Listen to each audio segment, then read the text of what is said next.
안도환의 만원사 마지막 시간입니다. 천리일별에 해 벌써 바뀌도록 일자 가신 신은 서신 편지를 말합니다. 집에서 온 소식을 꿈에나 들었을까? 운산이 막혔는 듯 하해가 가렸는 듯 구름과 산이 앞을 막고 물과 바다로 가려져 있는 듯 여기에서 구름, 산, 물, 바다는 대상과의 단절을 가져오는 소재입니다. 의창전 한매 소식 물어볼 길 전혀 없네. 의창전은 서울의 관청, 아마 그들의 매화나무가 있었던가 봅니다. 한매는 겨울에 피는 매화나무를 말해요.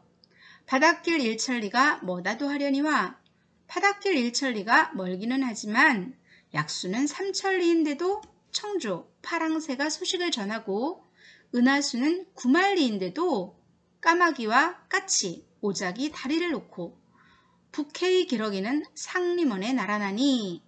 자, 요거는 중국 한나라의 소무와 관련된 고사를 가지고 온 거네요. 흉노 땅 북해에서 소무가 기러기의 발에 편지를 묶어서 중국의 장안에 있는 상림원에 전했다는 내용이 담겨 있습니다.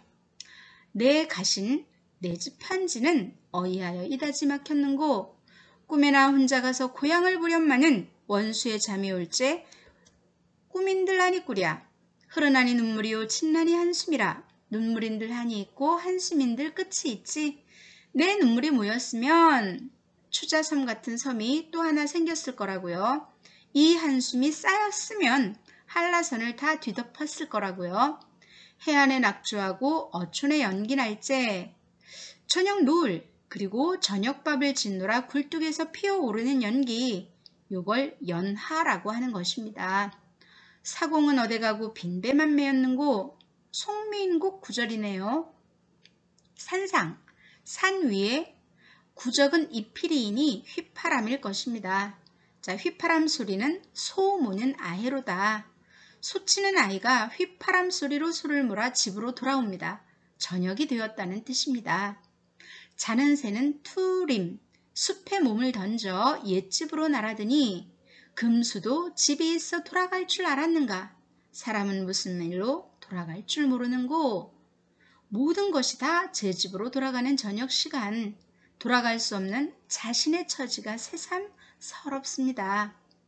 뵈는 것이 다 서럽고 듣는 것이 다 슬프니 귀 먹고 눈 어두워 듣고 보지 말고라지. 이 서름 오랠 줄을 분명히 알 양이면 할 일은 결단하여 만사를 잊으리니.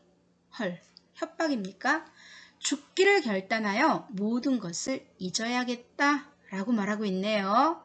자, 그러고 나면 나 죽은 무덤 위에 논을 갈지 밭을 갈지 1도 혼백이야 있을런지 없을런지 12분별이야 없을런지 있을런지 비가 올지 눈이 올지 바람 불어 서리칠지 의의 천의 하늘의 뜻을 알기가 어렵구나. 촌촌간장이 구비구비 썩는구나. 간밤에 부던 바람 천산에 빗뿌리. 앞에서 온 산에 비가 내렸잖아요. 그건 봄비였어요. 이제부터 계절이 봄으로 바뀐 거예요.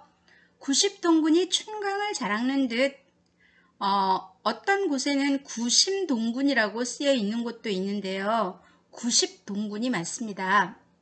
동군은 봄을 관장하는 동쪽의 신입니다. 그런데 각 계절은 석 달이고 석 달은 90일이니 90동군, 네, 봄 석 달을 얘기하는 거죠.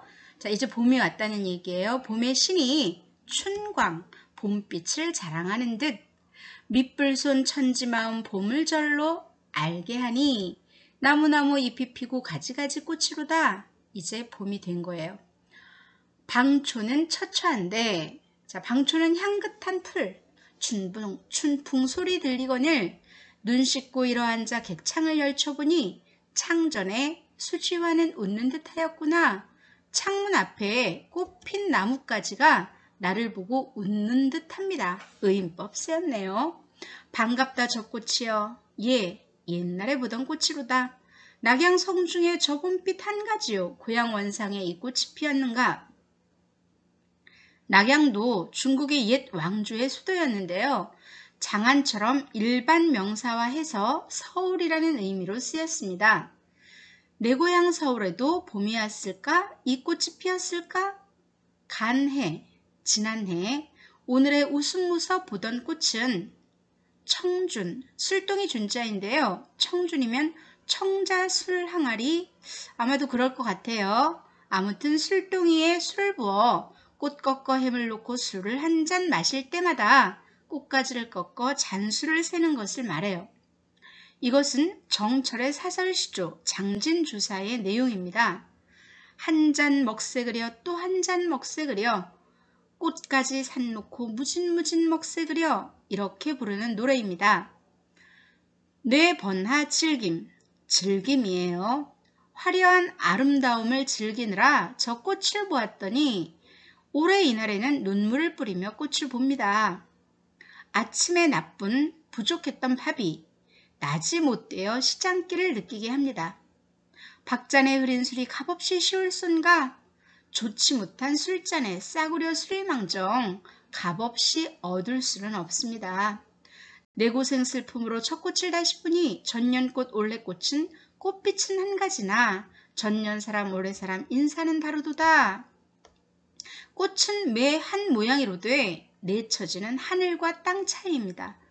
변함없는 자연과 덧없는 인간사를 대조하고 있습니다. 고전시가에 흔히 보이는 상투적 표현이죠. 인생구락이 수유자매 꿈이로다. 수유는 아주 짧은 시간을 말합니다. 이렁저렁 허튼 근심 다 후리쳐 던져두고 의복 그려 하는 서름 목전서름 난감하다. 근심이 많지만 당장 눈앞에 의복 때문에 생긴 서름은 정말 난감합니다. 한 벌 의복 입은 후에 춘하 추동 다 진하니, 네, 이렇게 썼는데요. 진하니 아마도 이런 옷은 내 옷밖에 또 없으리. 여름에 더울 때 겨울을 바랐더니 겨울이 너무 추우니 도로 여름이었으면 생각합니다. 쓰오신 망건인가 입으신 철갑인가? 쓴 것은 망건인가요? 입은 건 철갑인가요? 사시에 하동 없이 춘추만 되었고죠. 네 계절 중에서 여름 겨울은 없이 봄 가을만 있었으면 좋겠구나. 발꿈치 드러나니 그는 좋게 견디어도 바지미 터졌으니 이 안이 민망한가. 내 손수 깊자하니 기울 것 파이 없네. 전혀 없네. 헝겊조가리가 있어야 바지 터진 것을 기울 텐데요. 헝겊이 없어요. 있는 건 실뿐입니다. 애꿎은 시리로다 이리 얽고 저리 얽고.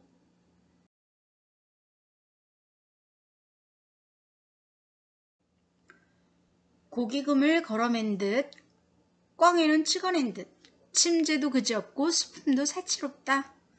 바느질 솜씨도 이로 다 말로 표현하기가 어렵고 손재능을 말하기에도 사치스럽다.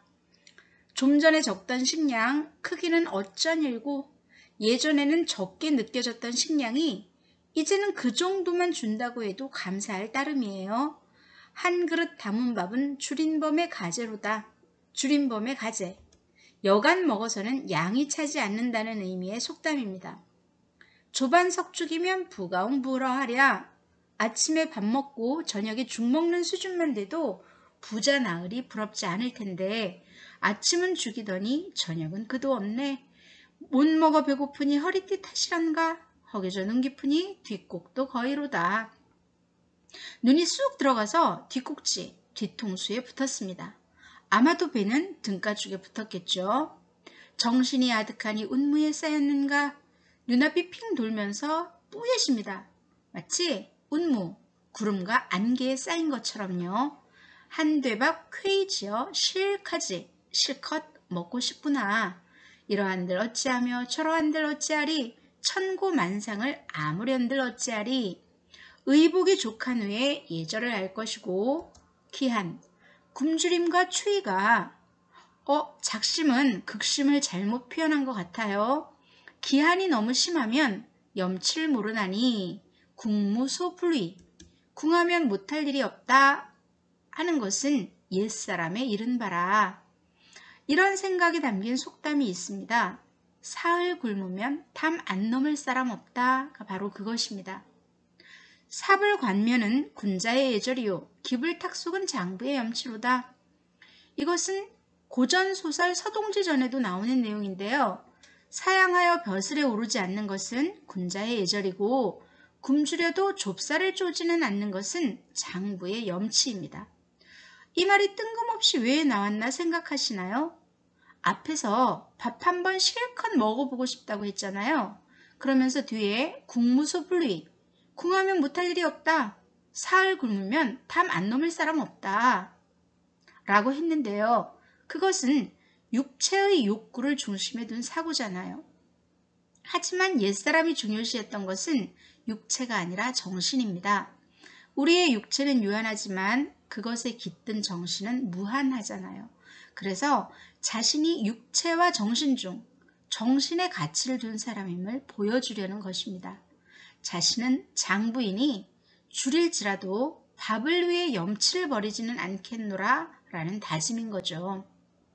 질풍이 분 연후에 경초를 아옵나니, 이것은 중국 후한서에 나오는 질풍지 경초를 용사한 것입니다. 즉 질풍, 세찬 바람이 불어닥쳐야 경초, 강한 풀을 분별할 수 있다는 뜻입니다. 세찬 바람이 몰아치면 약한 풀은 쓰러지고 맙니다. 그러나 강한 풀은 휘어졌다가도 고개를 들고 일어섭니다. 세찬 바람이 부는 날이어야 강한 풀의 진가가 발휘되는 것입니다. 사람도 평온하고 무사한 날에는 구별되지 않습니다. 곤란한 일과 역경에 처했을 때야 비로소 그의 진가를 알 수 있습니다. 이 말도 왜 나왔을까요? 바로 자신이 경초라는 걸 말하고 있는 것입니다. 왜냐하면 육체의 고통에 굴복하여 추구해야 할 정신적 가치를 버리지는 않는 사람이다 라는 것을 강조하려는 것입니다. 뒤에 그 내용이 이어지고 있어요. 궁차익견, 가난할수록 더욱 의지가 굳어져서 청운의 뜻이 없어. 입신양명할 뜻이 없답니다. 삼순구식 먹으나 못 먹으나 10년일관 쓰거나 못 쓰거나. 삼순구식과 10년일관, 가난한 삶을 나타내는 식생활과 의생활이죠. 염치를 모를 것과 예절을 바랄 것과, 여기에서 예절을 바랄 것과는 예절을 버릴 것과로 보아야 의미가 맞아떨어집니다. 즉, 나는 염치를 모르지 않다. 그러니 염치를 모르는 사람처럼 행동할 수 없다. 나는 예절을 버릴 수 없다. 그러니 예절을 버린 사람처럼 행동할 수도 없다라는 의미입니다. 내 생에 내버려서 구차를 면하자 하니 처음에 못하던 일 나중은 다 배운다. 자리치기 먼저 하자 틀을 꽂아 내려놓고 바늘대를 뽐내면서 바디를 드놓을째 두 어깨 무너지고 팔과 목이 부러진다.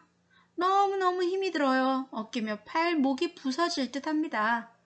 멍석 한 입 들었으니 돈 5분이 값이로다. 그렇게 힘들게 짠 멍석이 돈 5푼밖에 안 됩니다.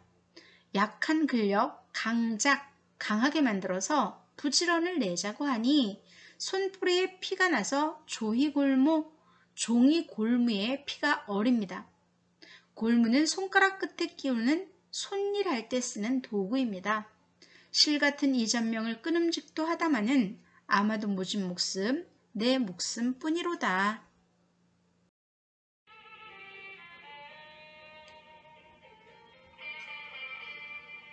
인명이 지중함을 이제와 알리로다. 누구서 이르기를 세월이 약이라도 내 서로 모를 사로 화약이나 아니될까?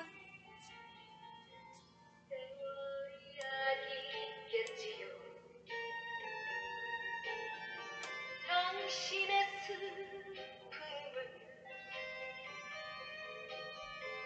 서럽다 하지 말고 괴롭다 울지를 마오. 세월이 흐르면 사랑의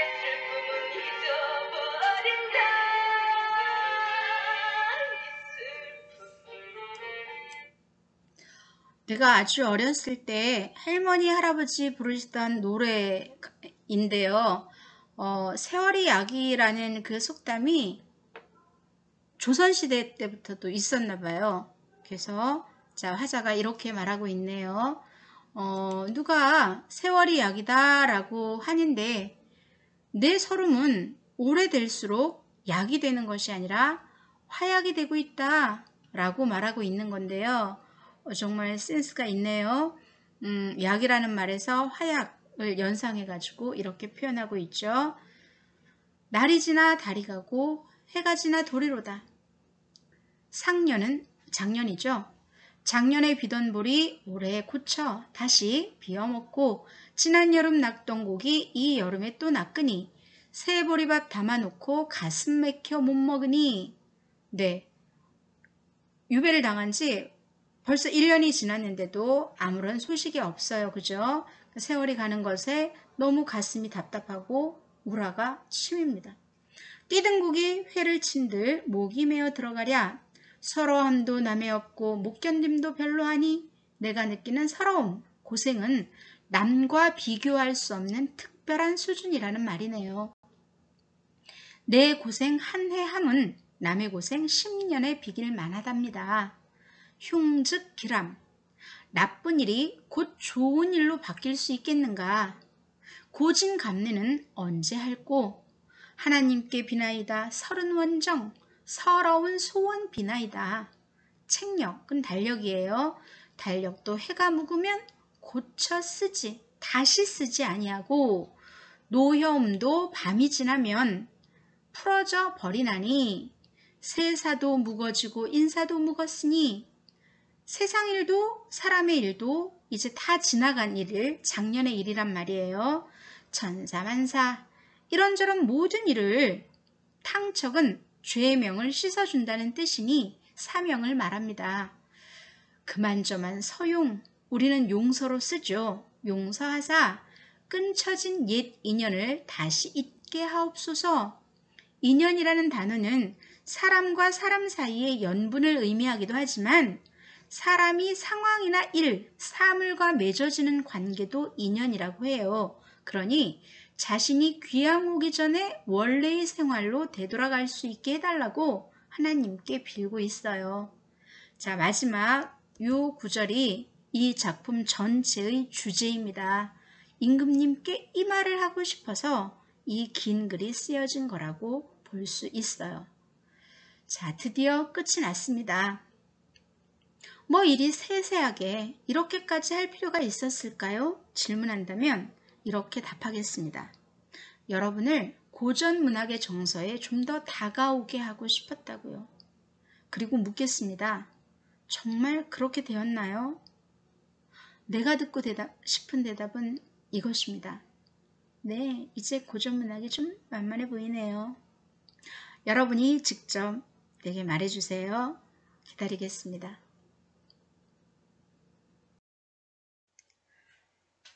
안도환의 만원사 마지막으로 정리해 보겠습니다. 이 작품은 장편 유배가사로 중인에 의해 쓰여졌습니다. 따라서 양반의 유배가사와 그 성격을 달리합니다. 물론 충이나 효라는 관념이 담겨져 있는 점은 공통적이지만 유배지에서의 힘겨운 생활이 보다 더 사실적이고 구체적으로 생생하게 그려져 있습니다. 작품의 표현상의 특징 정리해 볼게요. 이 작품은 유배지에서의 실제적인 경험과 자신이 추구하고 있는 이상적 관념이 함께 버무려져서 드러나는 작품인데요. 그것을 드러내는 표현 방법으로는 다음에 5가지를 꼽겠습니다. 우선 서사의 방법입니다. 이 작품은 출생부터 시작을 하죠. 그리고 귀향을 온 현재까지 34살의 귀향을 와서 지금 35살이 되었거든요. 시간의 흐름에 따라 사건을 전개하고 있어요.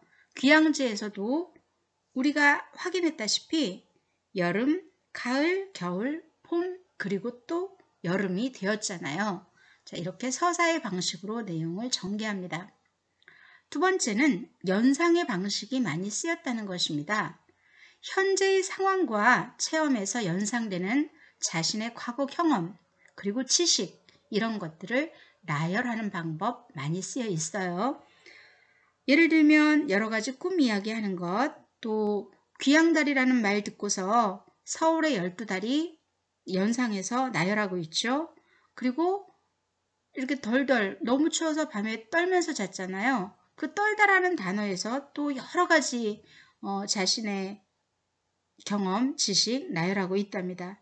자, 닭 울음소리 들으면서 자신의 서울에서의 출근길 떠올리기도 했죠. 또 하나는 비유의 방식이 많이 쓰였습니다. 자신의 처지와 상황을 은유와 풍류로 드러내고 있어요. 뭐 생각나는 것만 해도 참선하는 노승, 통경하는 맹인, 이렇게 자신을 밤잠 안 자고 눈 감고 앉아 있을 때 자신을 그렇게 빗대고 있잖아요. 남경장사에 빗댄 것도 생각이 나네요. 자, 다른 노래의 구절 그리고 속담 많이 끌어들여 썼습니다. 인용의 방식 두드러집니다. 자, 그리고 마지막으로는 묘사의 방법 쓰여져 있어요.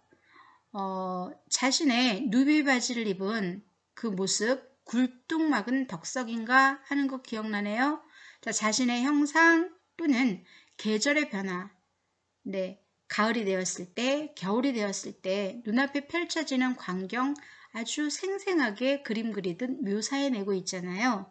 자, 이런 5가지 방식이 이 작품의 두드러지는 내용 전개 방식이라고 하겠습니다. 자, 오랜 시간 동안 여러분 고생하셨습니다.